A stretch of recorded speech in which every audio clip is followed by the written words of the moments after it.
Nie no, pojechałem im. Ja myślę, że zaraz zadzwoni Ching Bang Choi. Nie wiem, bo ty takie rzeczy będziesz dawać. Halo? Halo? Pan Ching? Tak? Tak? Tak? Tak? Nie. To silny. Jedni zwracają uwagę na moją łysinę, drugi na to, jak jestem ubrany. A przecież samochody tutaj są najważniejsze. No ale dobrze. Gdybym stanął tutaj bez tego przepięknego szalika, byłbym ubrany. Ale stoję z tym przepięknym szalikiem, więc jestem wystylizowany. I nazywam się Juliusz Szalek, a to jest Auto Made in China. Najlepszy kanał na całym YouTubie, nie tylko polskim, dotyczącym chińskich samochodów. A mam wrażenie, że wystylizowany jest także ten oto samochód, czyli MG HS drugiej generacji w Polsce. Patrzę na przód tego samochodu i on jest wystylizowany. Czy wiecie, że druga generacja HS-a to tak naprawdę trzecia generacja auta, które nazywa się REWE RX5? To marka SAIC Motor, czyli bliźniak MG i auto, które od wielu lat dostępne jest w całej Azji. Auto u nas dostępne jest w wersji spalinowej, a za chwilę będzie także w wersji hybrydowej plug-in, czyli ładowanej z gniazdka. Chcielibyście zobaczyć test takiego HS-a? Dajcie nam znać. Długość HS-a to 4,65 m, a rozstaw osi to 2,76 m. Nowy HS jest dłuższy od poprzednika o 4 cm. O 4 cm jest też większy rozstaw osi. Dodatkowe centymetry to niestety dodatkowe 160 kg. Oczywiście inna jest platforma, więc tak naprawdę to jest zupełnie inny samochód.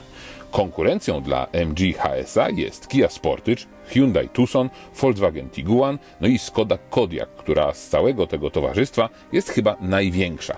No i też jest dość droga.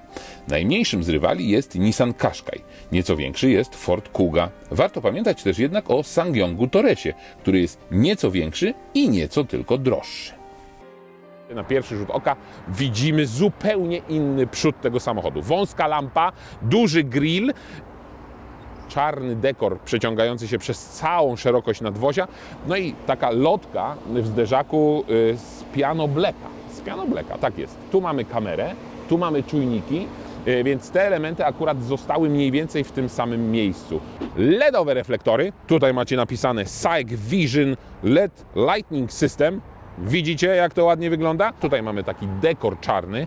To nie jest żaden wlot powietrza, to jest atrapa.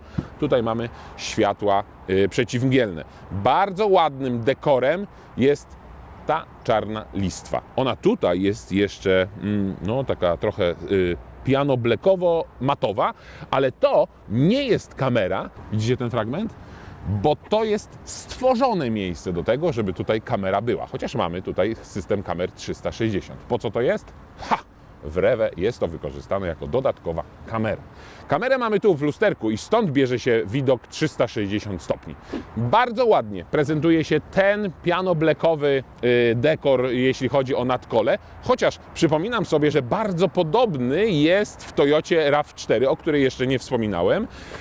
Tutaj mamy też piano black. Tutaj mamy coś w rodzaju karbonu. Jeśli chodzi o tył, tył jest bardzo ładny, stonowany, elegancki. Proszę bardzo, jaka ładna lampa, LEDowa oczywiście. Cały ten pasek się świeci. Tutaj mamy oznaczenie modelu. No i tak, tradycyjnie już rura wydechowa jest tu pod spodem, to jest tylko atrapa. Tradycyjnie już mamy tutaj piano black i tradycyjnie mamy coś w rodzaju włókna węglowego, a tutaj mamy dodatkowo jeszcze, no nie jest to dyfuzor ani coś, co mogłoby ten dyfuzor udawać, po prostu ładnie wykończony zderzak od dołu, który ma powodować, że ten samochód z daleka prezentuje się dość zgrabnie. Ceny, moi drodzy, wyglądają następująco. I teraz usiądźcie, bo możecie się przewrócić, bo za samochód, który ma ponad 4,60 m, trzeba zapłacić katalogowo, bo jesteśmy precyzyjni, 117 900 zł. 2 razy jak w BMW i zobaczcie, robię to jednym palcem. Dlaczego robię to jednym palcem? Bo raz, mamy siłowniki, 2, mamy aluminiową maskę, dacie wiarę, aluminium, wyciszone. I dlaczego otworzyłem maskę? Bo chciałem Wam coś powiedzieć. To jest 1.5 silnik, silnik 170 koni, ale wspomniałem, że jest w Polsce dostępna wersja plug-in. I ta wersja hybrydy ładowanej z gniazdka również ma ten sam silnik, ale to jest już 339 koni mechanicznych, bo przecież mamy silnik elektryczny. Zapytacie, czy to jest silnik jakiegoś innego producenta? Nie, to jest silnik chińskiego producenta, czyli koncernu SAIC Motor. To jest silnik, który ma długą tradycję już w tym koncernie, bo pamiętajcie, że, w sumie powinienem powiedzieć, pamiętajcie proszę, że ten samochód, czyli Rewe RX5, produkowany jest od 2022 roku. On dopiero teraz pojawia się w MG jako HS Anno Domini 2024 rok. Pojemność bagażnika. O, widzicie? I to jest jeden z tych powodów, dla którego warto dopłacić 10 000 do bogatszej wersji wyposażenia. Tutaj klapę musimy otworzyć ręcznie. No to wiadomo, że się składa ręcznie. Pojemność bagażnika to jest 507 litrów pojemności. Bardzo fajne są dwa schowki. Jak patrzę na ten bagażnik, to on jest niesamowicie jakościowy. To jest wszystko za sprawą tej wykładziny, która naprawdę bardzo fajnie wygląda. Dostajecie ją w standardzie. Tu fajne są siateczki. Tu jest nie twardy plastik, tylko miękka wykładzina. Ale chciałem Wam pokazać jeszcze i jedną rzecz. I żeby to zrobić, to muszę to wszystko tutaj wyciągnąć, bo w tej podstawowej wersji nie ma koła dojazdowego, dlatego jest tutaj taki plastik wsadzony. Ale możemy sobie takie koło zamówić, mam nadzieję przynajmniej. Dzień dobry, czy jest możliwość do HS-a zamówienia koła dojazdowego? Dobra, dzięki za info. No i wiemy, tyle, że nic nie wiemy w zasadzie, bo można sobie zamówić koło dojazdowe, które nie występuje w oficjalnym cenniku. Wtedy oczywiście nie ma tego całego plastikowego wykończenia bagażnika, ale ile ono kosztuje, to nie wiadomo. Nikt jeszcze z klientów nowego HS-a tego nie zrobił, przez to salon nie wie, ile kosztuje koło dojazdowe. To koło ląduje tu, ale tutaj tego koła nie ma, to jest jedno i dlatego to jest świetna okazja, żeby Wam pokazać, jak ten samochód jest zbudowany od środka. Czasami pytacie, czy w tym samochodzie jest cicho. Spójrzcie sobie w innych samochodach, na przykład w takiej Kii, na przykład w takiej Toyocie, albo na przykład w takim Volkswagenie, czy znajdziecie takie maty wygłuszające. Zwróćcie uwagę, czy znajdziecie takie gąbki, które również poprawiają walory akustyczne. A jeśli silnego wsadzimy do bagażnika i pokażę ten fragment samochodu, to zwróćcie uwagę, czy w samochodach innych producentów jest aż tyle mastyki. Może ona jest niechlujnie położona, zgadzam się, ale ona jest. I to jest ważny punkt, żeby powiedzieć i odesłać Was do testu MG HS pierwszej generacji, bo wtedy takim samochodem, tym HS-em, wjechaliśmy u Przemka Szafrańskiego na kanał. I sam Szafrański był w szoku, a zresztą zobaczycie sobie, kliknijcie w ten test. Jest też dobra i zła wiadomość. Najpierw chcecie dobrą czy złą? No dobrze, to dobra jest dzielona kanapa, ale w sposób taki, że jak będziecie chcieli przenieść narty, albo karnisz, albo cokolwiek długiego, to nie ma tego środkowego miejsca, w którym możecie to długie coś przetransportować. Musicie położyć albo dwa siedzenia, dwa fotele na tylnej kanapie, albo to jedno, czyli robi się o tak. O, w ten oto sposób. Zmierzę prześwit. No tu jest najniższy punkt, jest tu na dolnym wahaczu. Prześwit, moi drodzy, to 20 cm. Zaraz skontroluję jeszcze z przodu, bo na oko widzę, że osłona miski olejowej jest mniej więcej na tej samej wysokości, ale tutaj do najniższego punktu wahacza z tyłu jest 20 cm. Zanotowaliście? Wahacza. To nie jest belka, tylko wahacz. Czy to nosi jakieś znajoma profesjonalizmu? 19. Czyli nie 20. 19. Czyli ten samochód nie nadaje się do jazdy w terenie, bo wiecie, 20 cm to już jest jazda terenowa. Dlaczego to jest ważne? Dlaczego 19 cm jest ważne? Bo już niebawem na naszym kanale obejrzycie sobie test pierwszego na naszym rynku terenowego, zdaniem producenta, samochodu chińskiej produkcji JQ7. Już zapraszam. Ale jeśli chodzi o mastyki, jeśli chodzi o zabezpieczenie antykorozyjne, to cały czas ten cały samochód jest bardzo dobrze zabezpieczony. Podobnie jak pierwszy HS. Ale są miejsca, gdzie nie ma żadnej mastyki, gdzie nie ma żadnego zabezpieczenia antykorozyjnego i są to takie miejsca, w których montowane są elementy zawieszenia. Szkoda, bo mogło być zdecydowanie lepiej. Nie no, pojechałem im. A jeśli zastanawiacie się, czy blachy nadwozia w MG są ocynkowane, to tak, są. Ocynku nie ma jedynie na wahaczach i elementach zawieszenia. Stoczyliśmy spór przed chwilą z Silnym, czy taka szmaciana tapicerka jest lepsza od tapicerki ze sztucznej świni, czy jednak lepiej taką szmatę sobie wziąć. W wersji podstawowej, w wersji Excite, właśnie taką tapicerkę mamy. Dopiero w wersji tej wyższej, wyposażeniowej mamy sztuczną skórę w wersji Exclusive. A propos wyposażenia. W drugiej generacji HSA wyposażenie nie różni się jakoś znacząco. W standardzie są 19, a nie 17. Liczba systemów wspierających jest podobna. W cenniku nowego HSA wymieniono dodatkowo fotele z systemem zapobiegającym urazom kręgosłupa szyjnego. Nie do końca wiadomo, o co jednak w tym chodzi. Siedzisko, jak dla mnie, jest zbyt miękkie i to jest bolączka wszystkich chińskich samochodów. Czuję, że tak bardzo mocno wpadam w te gąbki są miękkie, ale siedzisko jest wystarczająco długie. Mamy tutaj podłokietnik, nie ma tutaj schowka, który był w HS-ie poprzedniej generacji. Widzicie, samochód jest brand new. Czy robimy unboxing? Mamy dwa porty USB, te stare, tradycyjne, i jedna krata wylotu. Chociaż nie, są dwie, zobaczcie. Mogę zrobić tu na Silnego i tu na siebie. Mówiliśmy Wam, bo to Silny na to zwrócił uwagę, że wielu producentów w tych tylnych drzwiach już zapomina, że tutaj w ogóle ktoś siedzi. Tutaj sobie Chińczycy przypomnieli, że ktoś siedzi, więc te materiały są dokładnie tej samej jakości jak w przednich drzwiach. Tu mamy twardy, ale miły w dotyku plastik. Chociaż czy on jest taki miły? Nie. Tu jest twardo. No jest tu miękko, ale miękko na milimetr, pół milimetra. Tu jest zwyczajny plastik, tutaj jest twardo, tu jest miękko na pół milimetra, tu jest twardo, ale miłe w dotyku. No a tutaj jest twarde. Zwracam uwagę na wyciszenie wnętrza tego samochodu. Sugerować mogą te wszystkie gumy, podwójne uszczelki i te uszczelki tutaj na dole w drzwiach, że w tym samochodzie może być faktycznie cicho. Jak jest cicho, czy jest głośno, sprawdzimy, jak będziemy jechać. Mamy tak naprawdę dwa duże ekrany. Jeden do zarządzania nawigacją, radiem, klimatyzacją i telefonem. Drugi tradycyjny licznik, chociaż to też jest wyświetlacz. Poniżej mamy tradycyjne przyciski, 5 sztuk, czyli home, wyłączenie klimatyzacji, światła awaryjne i odgrzewanie przedniej albo tylnej szyby, krata wylotu powietrza. To wszystko tutaj jest bardzo ładnie, gustownie zrobione. Mi to się osobiście podoba. Tu jest za dużo jedynie, jak dla mnie, piano bleko. Dlaczego ci producenci uwielbiają tak ten piano black? No nie można użyć innych materiałów. Szkoda, że w Polsce w zasadzie to wnętrze jest tylko i wyłącznie czarne.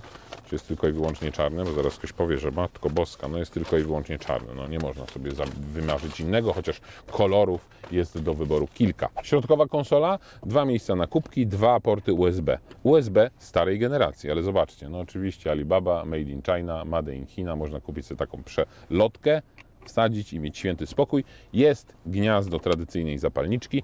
Lewarek zmiany biegów jest tradycyjną dźwignią, chociaż tak się łapię czasami na tym, bo to tradycyjna dźwignia nie jest, bo to jest już taki tutaj po prostu mały lewareczek i fajnie. Znowu bardzo dużo jest piano black. Miejsce na telefon tak naprawdę mamy tutaj. Szkoda, że to nie jest ładowarka indukcyjna, a tutaj mamy schowek, który pomieści kilka drobiazgów. Wiele razy mówię Wam, że chińskie samochody są całkiem nieźle wykonane, no ale tutaj mam pewien kłopot, bo jak łokciem szturcham tą całą konsolę środkową, to widzicie, jak ona pracuje.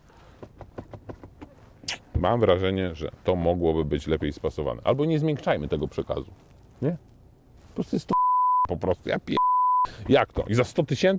Dziadostwo. Ten fotel w wersji podstawowej jest elektrycznie sterowany. Przód, tył, góra, dół. Kierownica regulowana w 2 płaszczyznach. Po prawej stronie obsługa systemu rozrywki, po lewej stronie tempomat. Najbardziej, co mnie tutaj w tym wnętrzu irytuje, irytuje mnie ten wyświetlacz, który jest przed moimi oczyma, bo on jest za duży w stosunku do tego, jakie informacje wyświetla. Bo mogę zmienić sobie motyw wyświetlanych tych informacji, czyli na przykład wybrać tryb, w którym wyświetla mi się małe auto i droga przede mną, ale mam bardzo dużo miejsca niewykorzystanego. Po prawej stronie mam komputer z danymi o spalaniu, o przebiegu, o zasięgu, ale tak naprawdę mogę to wyłączyć i wtedy mam cały ten wielki ekran w zasadzie niewykorzystany. Bez sensu to jest. Swoją drogą, bardzo śmieszne w nowym MG są niektóre tłumaczenia i na przykład tryb motywu jest ok, ale mogę zanurzyć się w klastrze. Nie wierzycie? No to proszę bardzo. Tryb zanurzenia w klastrze. Po włączeniu trybu immersji wyświetlacza przyrządów wyświetla on tylko kluczowe informacje o pojeździe. No przecież to jest takie proste, nie? Tradycyjnie możemy wybierać spośród w ustawieniach samochodu, jazdy, wygody, pilota MG właśnie ten klaster, czyli wygląd ekranu. Jeśli mówimy o jeździe, najważniejsze dwie rzeczy to jest sterowanie, ale to chodzi o sterowanie samochodem. Mamy Comfort, Normal, Sport, wtedy układ kierowniczy się trochę usztywnia. Możemy wyłączyć, włączyć ESP, możemy wyłączyć tak naprawdę start-stop, tak?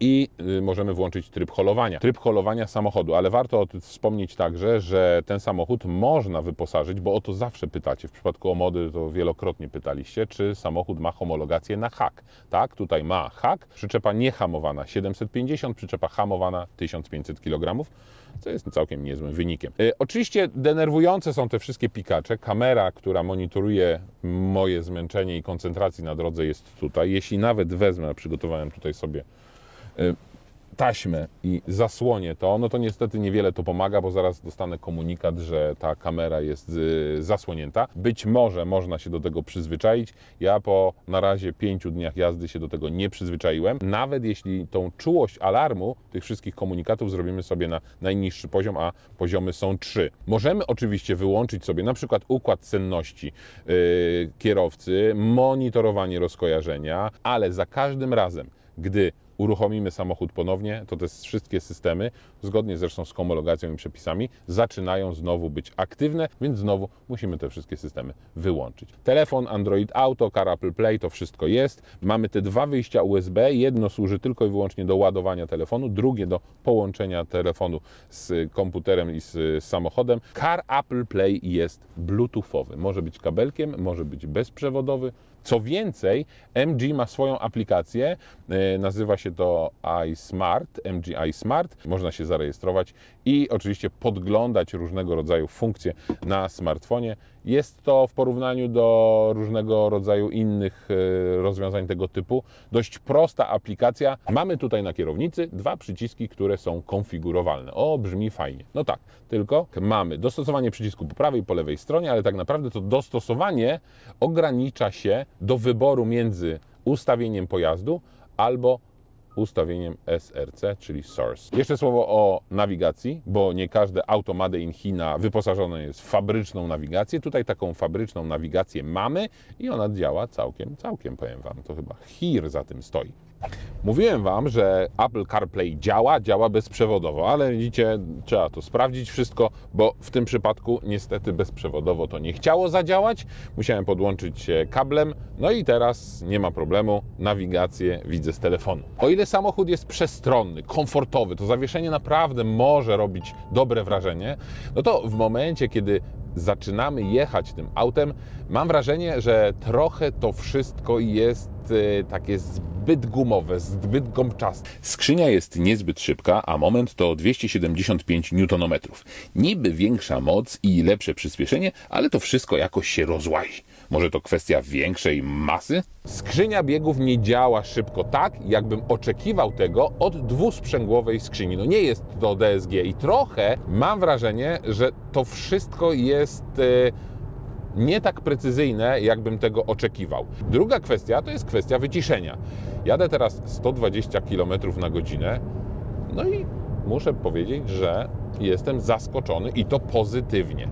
Oczywiście, jak jadę sobie z taką prędkością autostradową i w zasadzie utrzymuję tylko tę prędkość, to nawet do kabiny nie dochodzi warkot silnika. Ale wystarczy, że chcę przyspieszyć, to już od razu ten głośny warkot do moich uszu dobiega. Duży plus za możliwość przejścia w tryb manualnej zmiany biegów. Wystarczy lewarek przechylić w prawo. No i teraz mogę sam wybierać biegi, plusikiem, minusem, plus do przodu, minus do tyłu.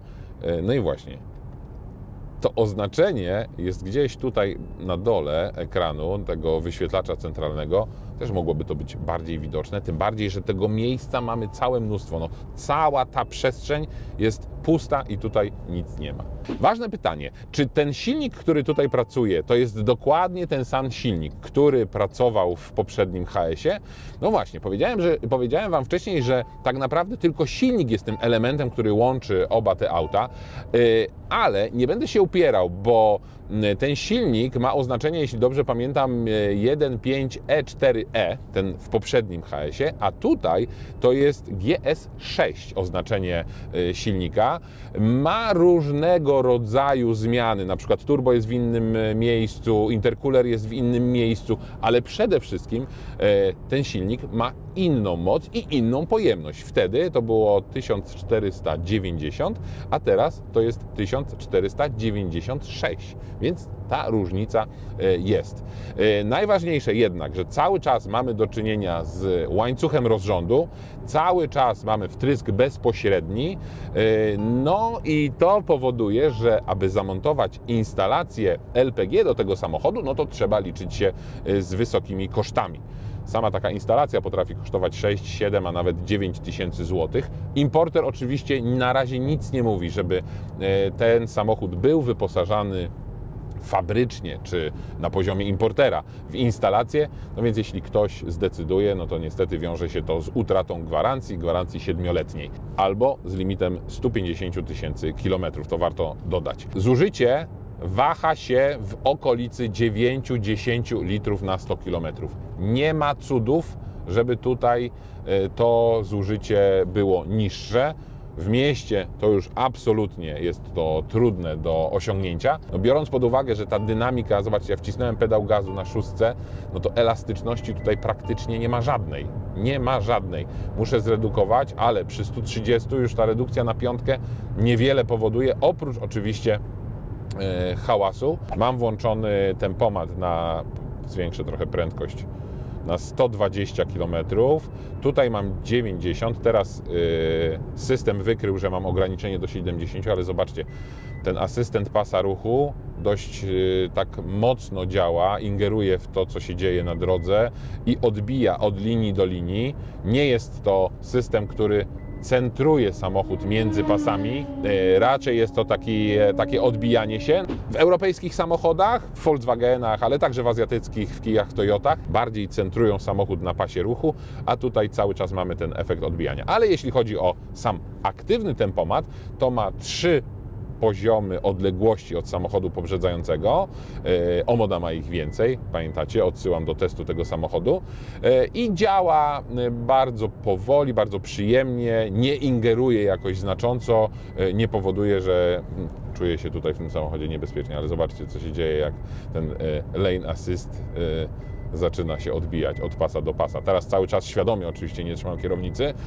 System informuje mnie, żebym przejął kontrolę, no i w pewnym momencie po prostu wyłącza system, no i jestem zdany sam na siebie. Reasumując, MG HS wygląda zdecydowanie bardziej nowocześnie, jest zdecydowanie bardziej przestronny w środku. Jeśli chodzi o poczucie dynamiki i to, jak ten samochód jeździ, to tutaj auta w porównaniu do poprzedniej generacji naprawdę wyglądają bardzo podobnie. Silnik podobny, podobna moc, skrzynia też dwusprzęgłówka, 7-biegowa albo 6-biegowy manual. Różnica jest w wykonaniu tego wnętrza. Mam wrażenie, że tutaj jest trochę bardziej plastikowo, przy czym nie chodzi mi o same te tworzywa, tylko po prostu brakuje tej jakości. Drzwi się zamykają bardzo przyjemnie, ale to wszystko mam wrażenie, że jest takie trochę bardziej wydmuszkowate niż było wcześniej.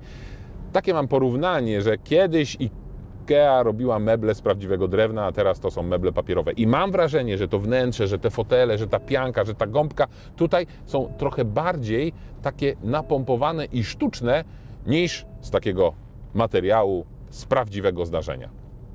No i to spalanie. Mamy godzinę jazdy, mamy 31 km przejechanych, bo przecież jak wsiadamy do tych samochodów, to przed nagraniem resetujemy wskaźniki. Mamy 10 litrów na 100 km. No i teraz pytanie, czy lepiej wybrać tą podstawową wersję Excite, czy dopłacić 10 tysięcy do Exclusive? Oczywiście, że warto dopłacić, bo zyskujemy za te 10 tysięcy kilka naprawdę przydatnych funkcji, jak bezkluczykowy dostęp do samochodu, jak elektrycznie otwieraną klapę, jak wreszcie automatyczną klimatyzację, a nie majdrowanie palcem po paskach niebieskich albo czerwonych. Warto dopłacić, no i warto też patrzeć w cennik, bo te ceny, o których Wam mówiłem, to są ceny promocyjne, no ale kiedyś promocja się skończy, no więc już wtedy ten samochód nie będzie aż tak konkurencyjny i aż tak w dobrych pieniądzach. No, jestem ciekaw swoją drogą, kiedy chińskie samochody zaczną drożeć. A może nie zaczną, a może europejscy i inni producenci zaczną te ceny po prostu obniżać? To jest najważniejsze w pojawieniu się chińskiej konkurencji na rynku. Oczywiście się wyłączmy już. Tak, ja wyłączam. Mamy spalanie, mamy to, mamy... Tak. Bo ja po prostu, wiesz, co okazja to będę coś tam pierdzielił, bzdury i to jest tylko strata czasu.